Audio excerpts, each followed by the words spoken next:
He was the first American soldier to die in the war in Afghanistan.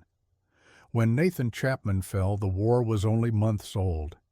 It hadn't yet become the endless conflict we now remember. No one knew what was coming, not the years, not the cost, not the silence that would follow. But for one soldier, the mission had already begun, and for his family, the war would never end. This is the story of Sergeant First Class Nathan Chapman, a man who believed that duty meant doing what had to be done, even when the world was still trying to understand what war really meant. Chapter 1: The Soldier Who Never Came Home. Nathan Ross Chapman was born into fame or fortune or legacy. He was born into service. He came into the world on April 23, 1970, at Andrews Air Force Base in Maryland, the son of a soldier, raised under the steady rhythm of discipline and respect. His childhood moved with the military, new towns, new schools, always another posting. But wherever they went, Nathan adapted easily friendly, quick to smile, always drawn to leadership.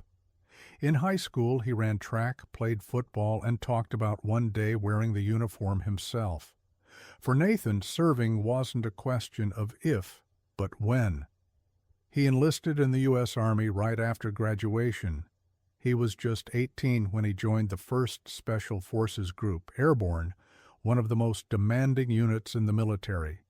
It wasn't glamorous. It was mud, sweat, and silence. But Nathan thrived in it. He was calm under pressure, loyal to the bone, the kind of soldier every commander wanted in the field. He served tours in Panama, South America, and the Persian Gulf, honing his skills in reconnaissance and communications. His peers described him as steady, reliable, and the guy you wanted next to you when things went bad. By the late 1990s, Chapman had built a reputation as a quiet professional. He wasn't loud, but his actions spoke louder than words. He met Renee, fell in love, and started a family, 2 kids, a home, and a rhythm of life built around deployments and reunions. When the towers fell on September 11, 2001, Nathan was stationed at Fort Lewis, Washington. He watched the smoke rise from the television in silence, then stood up and said what so many soldiers said that day: "They'll send us next." Within weeks, his unit received orders for Afghanistan, the first wave. It was a new kind of war won without clear lines, without front or rear. Special forces teams would move alongside CIA officers, finding allies, hunting terrorists, laying the groundwork for what would become 2 decades of conflict. Nathan didn't hesitate. He kissed his wife goodbye, hugged his children, and boarded the plane without fanfare. No speeches, no ceremony, just quiet duty. For him, it wasn't about revenge or politics. It was about service. It was about being there when his country called. And though he couldn't have known it, he was walking into the first chapter of a story that would define a generation. Chapter 2: The Call to Serve. When Nathan Chapman joined the Army, America wasn't at war. But he trained as if it already was. He understood that service wasn't about the moment you called it about being ready when that moment comes.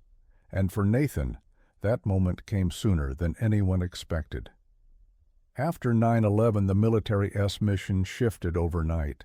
The rules changed, the pace quickened, and the lines between soldier and spy blurred. The Pentagon and the CIA began working hand in hand, building small teams that could move quietly through hostile terrain, men who could fight, survive, and think. Nathan was chosen for one of those teams. He wasn't just a soldier anymore. He was part of something new, a covert joint mission between the U.S. Army Special Forces and the CIA's ground branch. It was a job that required precision, trust, and the ability to disappear into the mountains without a trace. He didn't tell his family much. All they knew was that he'd be gone for a while. He kissed his wife, Renee, on the porch before leaving, trying to make it seem routine as if it were just another deployment, but she knew better. The look in his eyes said this one was different. His teammates later described him as the steady center of every mission. He was the calm voice on the radio, the one who fixed the comms when everything went dark. When others panicked, Nathan S.'s voice came through, firm, measured, and confident. In the months leading up to his final mission, he worked closely with CIA officers, helping them navigate dangerous regions where loyalty shifted daily. They were laying the foundation of what America hoped would be a short war, finding allies among Afghan militias, tracking down the remnants of al-Qaeda, and stabilizing a country that had already seen decades of chaos. It was risky, unpredictable, and lonely work. But Nathan didn't hesitate. He had waited his whole life for a moment that mattered, and he was ready to meet it. What he couldn't know was that his mission would become the first American loss in a war that was only just beginning. Chapter 3. The Mission in Afghanistan. Afghanistan in early 2002 was a place caught between centuries, ancient mountains, broken cities, and a sky that felt both endless and claustrophobic. The Taliban had fallen, but the country was far from safe. Pockets of resistance hid in the caves and valleys, and no one really knew who was friend or enemy. Nathan Chapman's team arrived in the Coast Province, near the Pakistani border, a harsh, unforgiving region where danger moved like the wind. He was attached to a CIA unit operating deep in hostile territory, providing communications and security support. They were gathering intelligence, making contact with local leaders, and tracking insurgent activity in the area. It wasn't the kind of mission that made the news. There were no large battles or banners of victory, just days and nights of quiet movement, coded transmissions, and constant tension. Every operation required complete focus. They moved in small convoys, using unmarked vehicles, wearing local gear to blend in. The work was invisible, but vital, each mission another small thread in the larger web that would become the U.S. presence in Afghanistan. Nathan's role was crucial. He was responsible for establishing communications between the CIA teams and the military command. If things went wrong, if radios failed or signals were jammed, it could mean the difference between success and catastrophe. He had always been calm under pressure, and in Afghanistan, that calm was everything.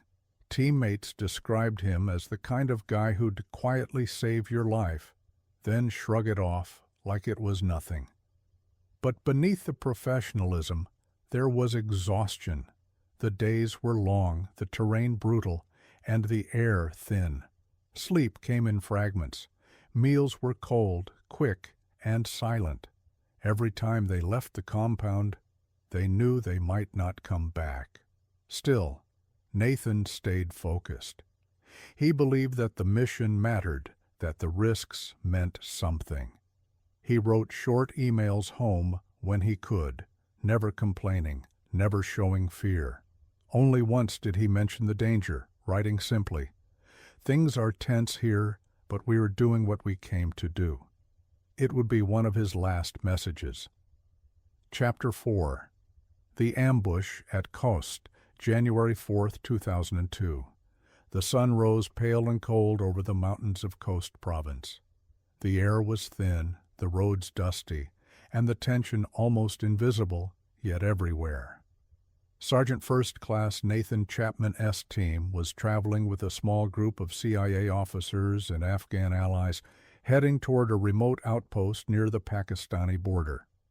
It was supposed to be a simple meeting, a routine security coordination with local tribal leaders. Nothing unusual, nothing that hinted it would be the day that changed everything. The convoy rolled slowly through a narrow valley. The hills on either side were steep, perfect for an ambush. Nathan, riding in one of the lead vehicles, scanned the ridge lines through the dust. He had done this 100 times before. But this time the silence felt heavier. Then it broke. A burst of automatic fire tore through the air. Bullets snapped against the vehicle. Afghan fighters, disguised as allies, had turned their weapons on the Americans. It was chaos in seconds' dust, shouting, gunfire echoing between the cliffs. Nathan jumped from the truck, taking position beside the vehicle, returning fire. He shouted commands, trying to get the CIA officers to cover. His calm voice cut through the panic, the voice of a man who'd been here before. A round struck him in the chest. Then another. He fell, still trying to return fire. He was 31 years old.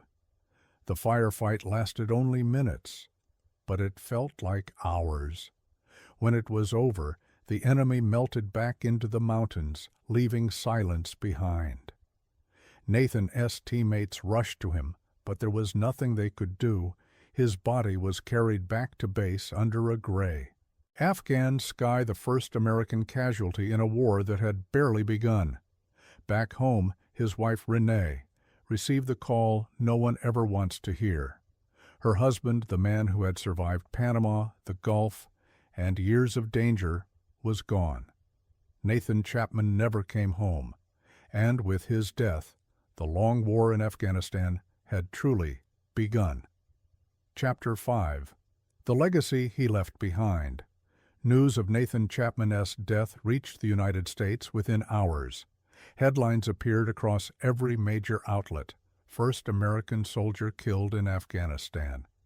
But behind the breaking news was a family, a wife who had lost her husband, 2 children who would grow up without their father, and a community that suddenly felt the weight of a war it had only seen on television. At Fort Lewis, Washington, the base where Nathan had served for years, the flag flew at half-staff. Soldiers who had trained with him stood in silence during roll call. When his name was called, the answer was the same as it had been for generations of fallen soldiers: absent, killed in action. At his memorial service, his wife Renee Chapman spoke quietly. She didn't talk about politics or revenge or anger. She spoke about Nathan, the husband, who never forgot to call home, the father who built tree houses in the backyard, the man who believed that service meant sacrifice. The president called him a hero, but those who knew him best said he would have rejected the word. He never wanted to be seen as anything more than a soldier doing his job. In 2002, the U.S. Army dedicated the Nathan Chapman Trail in Washington, a walking path near the base where he once trained, lined with trees planted in his memory. A year later, a new Special Forces compound in Afghanistan was named Camp Chapman, a quiet outpost that would later become one of the CIA's main operating bases in the region. Every soldier and officer who passed through those gates saw his name a daily reminder of where the story began. His children grew up knowing that their father wasn't just the first, he was the example. The man who did his duty not for glory, but for belief. And though 2 decades have passed since that cold morning in Coast, his name still carries a weight that words can't measure, because some stories don't end when the fighting stops. They live on in the silence that follows. Epilogue: Never came home. He was the first American soldier to fall in Afghanistan, yet even that label doesn't capture his full story. In the end, Sergeant Chapman became more than a number or a date. He became a reminder of what service really means, to move forward, even when the map ends, to answer the call, even when no one is cheering, to hold steady when the world seems silent. He never came home, but his legacy did. It lives in the trail named after him in Washington, in the memorials that carry his name, and in the quiet wings of each soldier who follows because he chose to lead. If you've watched this far, thank you. Stay healthy. Subscribe if you found value here, and we'll see you in the next one. And if you know of another untold story, share it in the comments. Because when voices choose to speak, the silence never wins again.